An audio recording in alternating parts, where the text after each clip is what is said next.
Good morning students. BSc part first inorganic chemistry में अपन hybridisation के बारे में पढ़ रहे थे। तो अपन इसके टाइप्स को ले रहे हैं। इसके पहले की जो क्लास हुई उसमें अपन ने sp, sp2, sp3 हाइब्रिडाइजेशन इनके बारे में पढ़ लिया है।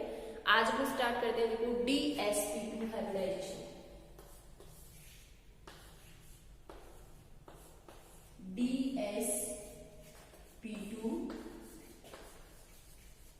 हाइब्रिडाइजेशन, देखो इससे पता चल रहा है अपने को कि इसमें एक तो d ऑर्बिटल, एक s ऑर्बिटल और दो p ऑर्बिटल पार्टिसिपेट करते हैं और फिर ये आपस में एक s, एक d और दो p ऑर्बिटल आपस में मिक्स होके चार नए dsp2 हाइब्रिड ऑर्बिटल का फॉर्मेशन करते हैं। देखो जैसे ये है s ऑर्बिटल, एक है इसमें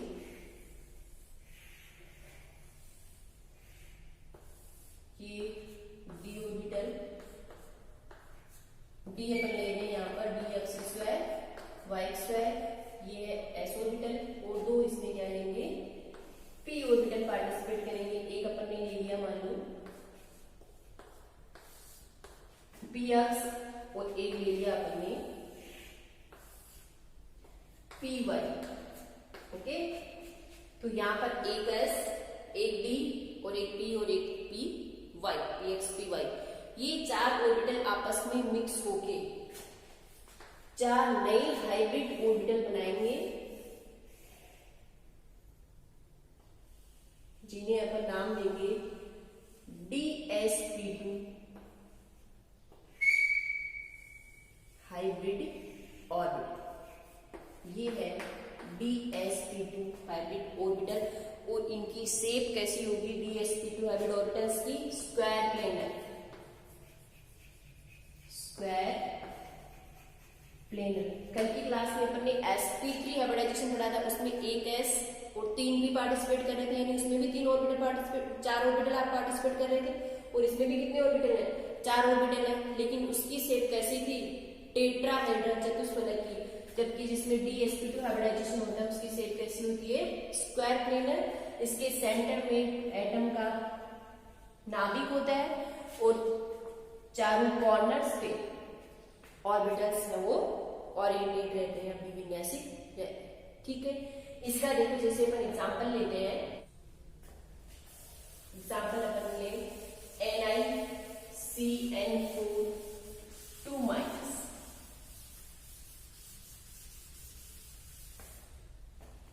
एग्जाम्पल अपन ले रहे हैं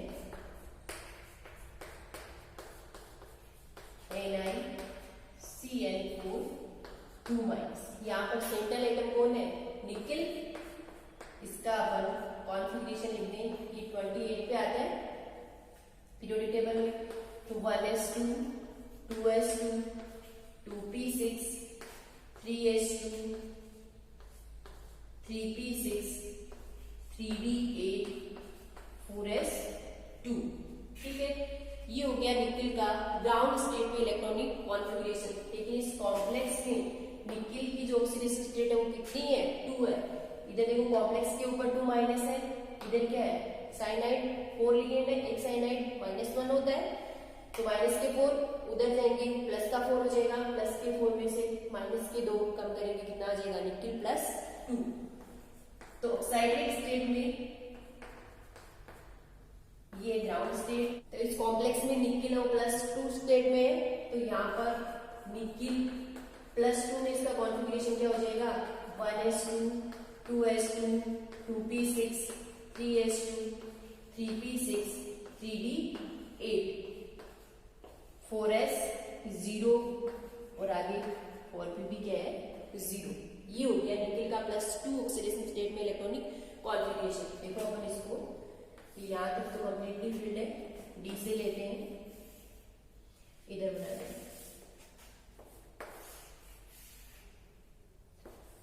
ऑक्साइडेड स्टेट में 3 और ये 5। ठीक है, ये 3d, ये 4s और ये है 4p। ठीक है, अपन D8 इन्हें ऐसे भी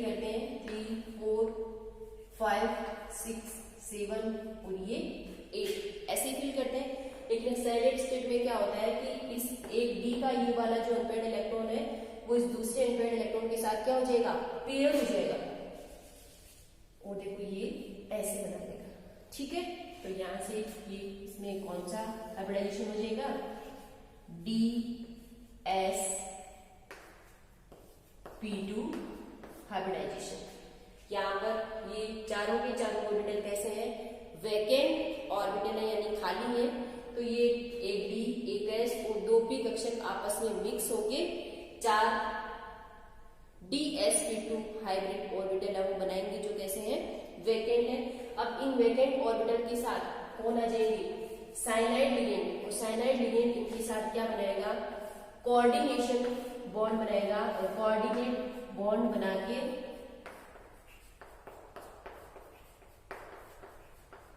कॉम्प्लेक्स NiCN4 माइनस का फॉर्मेशन है वो करेगा। तो इसकी स्ट्रक्चर ऐसी होती है, NiCN2 माइनस। ये NiCN4 माइनस की शेप कैसी है, स्क्वायर प्लेन है। तो ध्यान रखना, जब DsP2 हाइब्रिडाइजेशन होता है तो शेप कैसी होती है, स्क्वायर प्लेनर होती है। इसका एग्जांपल अपन ने NiCN4 माइनस, ठीक है। ये बात थी DsP2 हाइब्रिडाइजेशन। इसके आगे अपन लेते हैं sp3d या DsP3 हाइब्रिडाइजेशन।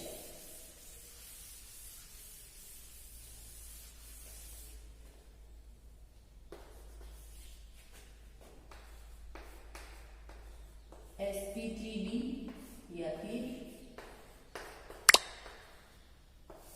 DsP3 hybridisation. देखो यहां पर ध्यान क्या रखना है, सबसे पहले कि इसमें दो प्रकार के डी ऑर्बिटल्स में पार्टिसिपेट कर रहे हैं। एक तो जब Nd ऑर्बिटल्स पार्टिसिपेट करें, दूसरा N-1 डी ऑर्बिटल्स में पार्टिसिपेट करें, ठीक है। जब इस हाइब्रिडाइजेशन में Nd ऑर्बिटल्स पार्टिसिपेट कर रहे हैं तो उस हाइब्रिडाइजेशन में अपन कौन सा डी लेंगे, ये जो बाद वाला डी आता है sp3d, sp3d2, sp3d3, ठीक है। और जब अंदर वाला डी ऑर्बिटल है वो पार्टिसिपेट करता है, N-1 डी ऑर्बिटल है वो यहाँ पर भाग लेते हैं, तो उसमें क्या आ जाएंगे, DsP3, D2 sp3 या D3 sp3। मतलब ये हाइब्रिडाइजेशन होगा। बात समझ में आई कि जब बाहर वाले डी ऑर्बिटल्स पार्टिसिपेट करते हैं तो अपन इसे लिखेंगे sp3d, sp3d2, sp3d3। और जब अंदर वाले डी ऑर्बिटल्स पार्टिसिपेट करते हैं तो DsP3, D2 sp3, D3 sp3। ये हाइब्रिडाइजेशन होगा, ठीक है। अब देखो अपन ने लिया है sp3d या DsP3 हाइब्रिडाइजेशन। यहाँ पर देखो एक तो s ऑर्बिटल पार्टिसिपेट करेगा 3p और एक d, ये लेंगे तो भी एक d, एक s और 3p। अब इन हाइब्रिडाइजेशन में कौन सा डी ऑर्बिटल पार्टिसिपेट करे, d अक्ष स्क्वायर y स्क्वायर करे या फिर d z स्क्वायर करे। देखो अगर इसमें d अक्ष square y square orbital participate करता है तब जो मॉलिक्यूल बनेगा उसकी शेप होगी स्क्वायर पायरामिडल। क्या होगी, स्क्वायर पायरामिडल। और जब इस हाइब्रिडाइजेशन में कौन सा डी ऑर्बिटल पार्टिसिपेट करे, डी जेड स्क्वायर पार्टिसिपेट करे, तो उस कंडीशन में मॉलिक्यूल की शेप कैसी होगी, trigonal बाइपायरामिडल।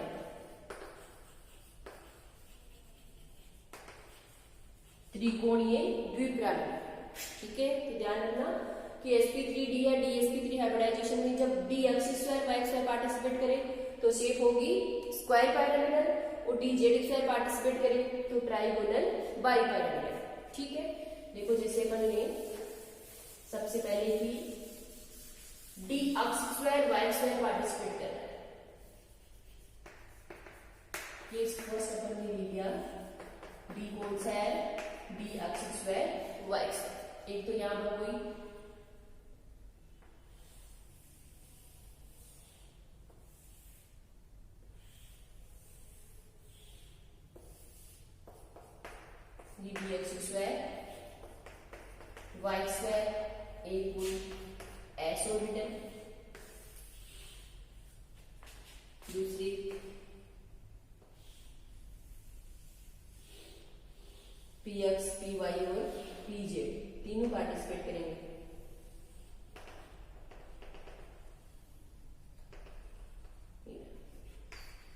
P X P Y और पी जेड। ये एस और ये है P X P Y P Z. तो यहां पर अपने पास जो मॉलिक्यूल बनेगा वो इस शेप का होगा। देखो ये क्या है, स्क्वायर पायरामिड।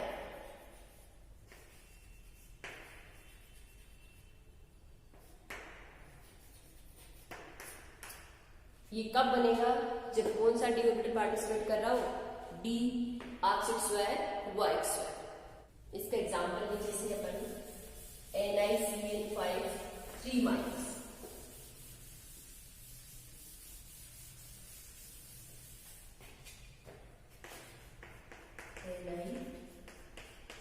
NiCl5 3 minus. तो इसकी शेप भी कैसी होगी, स्क्वायर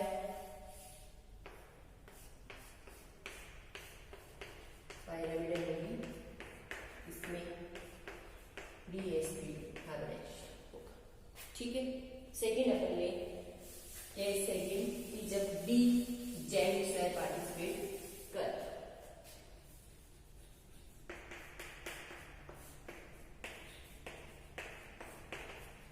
ठीक है, डी जेड स्क्वायर में भी हो। देखो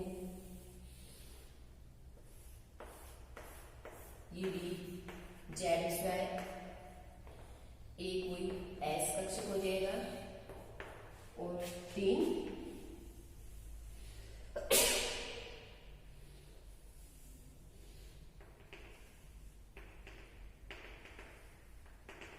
ये तीनों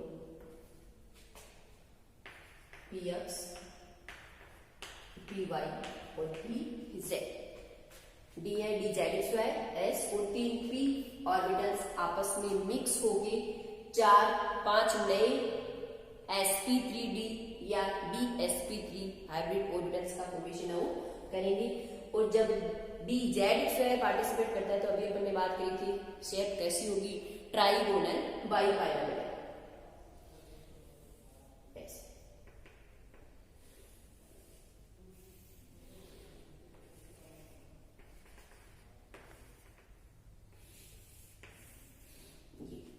ये है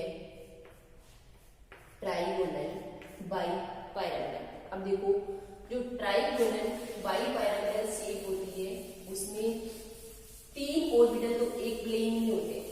इधर बना लेंगे जैसे अपन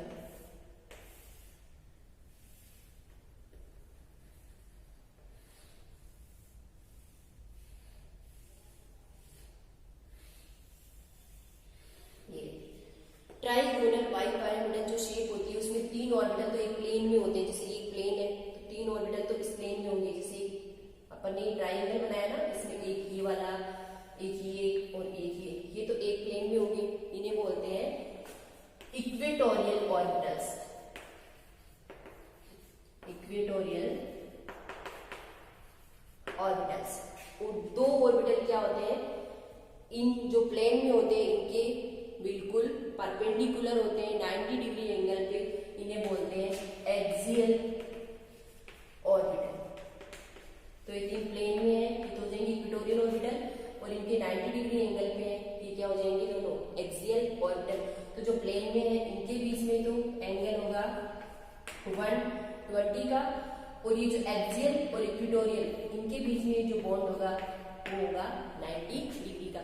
तो ये शेप होती है ट्राइगोनल बाइपायरामिडल। तो ये शेप होती है ट्राइगोनल बाइपायरामिडल कॉम्प्लेक्स। ठीक है। अब देखो इसका हम एग्जांपल लेते हैं PCl5।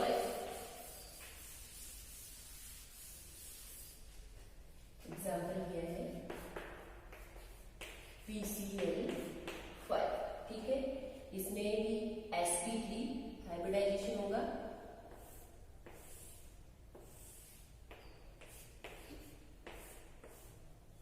ये 3 इक्वेटोरियल और ये 2 एक्सियल। स्ट्रक्चर कोई ट्राइगोनल बाइपायरामिडल। इसमें भी वो एक s 3 p और एक d ऑर्बिटल आपस में मिक्स होके 5 नए sp3d हाइब्रिड ऑर्बिटल है वो बनाते हैं, जिनके जो फिर क्या करेंगे, क्लोरीन एटम कितने 5 हैं, तो ये पांचों sp3d हाइब्रिड ऑर्बिटल है वो क्लोरीन एटम के pz ऑर्बिटल के साथ ओवरलैपिंग करके ये बॉन्ड का फॉर्मेशन है वो करेंगे और ट्राइगोनल बाइपिरामिडल की शेप में PCl5 का मॉलिक्यूल बनाएंगे।